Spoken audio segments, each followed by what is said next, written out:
Dr. Jekyll, the sole purpose for our extraordinary meeting is to permit you to explain the very unusual request that you have previously submitted to us in writing. Which we Please, Dr. Jekyll's case is of particular interest to me, as you all know. Let us therefore allow him to submit his request.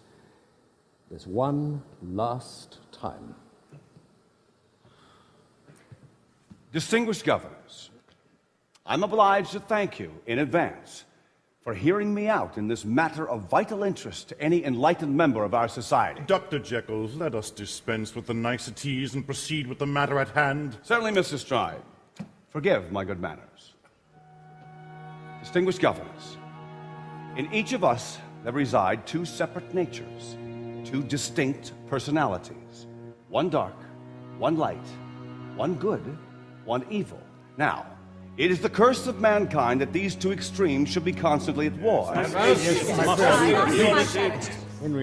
to the point. It is clear to me now that we have the power to divide this primitive duality of man into its separate components, to isolate what is functional from what is dysfunctional, and to control these elements forever. My experiments with various animals have convinced me that this separation, the behavioral control of which I speak, is more than theoretical.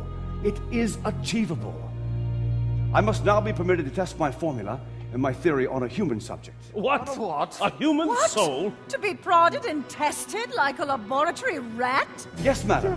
Yes, gentlemen, I ask that I be permitted to select a patient to help prove my theory for the betterment of all mankind.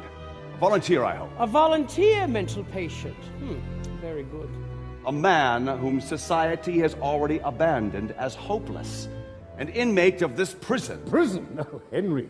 And you would perform your surgery on this pitiful creature's brain? No. As I've already explained to this august body, my treatment takes the form of rare drugs precisely combined and administered through hypodermic injection. What?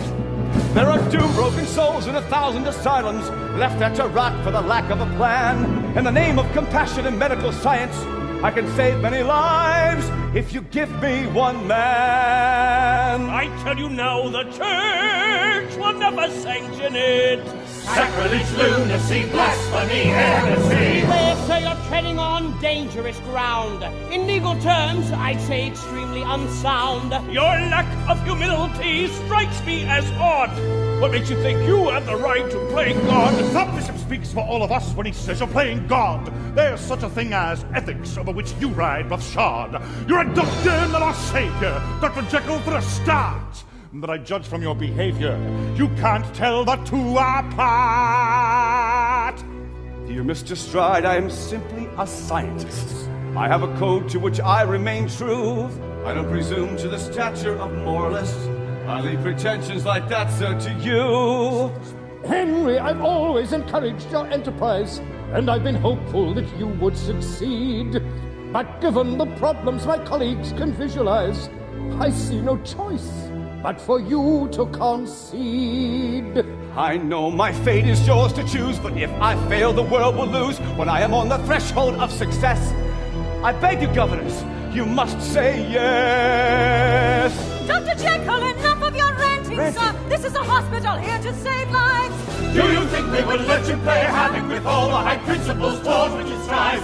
Do you expect us to compromise all that we stand for, indulging your dangerous games? Sacrifice all common sense to your dubious aims? Can't you see I am not playing games? Just give me the opportunity. This whole thing's too bizarre. Open up your eyes and This way, that's not too far. Unless you listen to me. Doctor, please watch the terms. Get a chance. Can't you see you're on your... If I ever need a better justification for my work, gentlemen, you just have provided it. Just look at what has happened here. Mix anger with a touch of fear. The danger's all too crystal clear. Just look at you. Our darker side keeps breaking through. Observe it now in me and you. The evil any man can do must be controlled. I beg of you, I'll show you all. It can be done.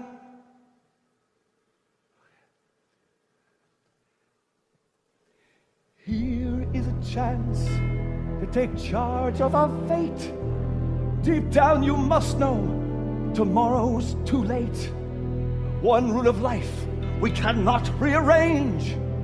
The only thing constant is change. The only thing constant is change.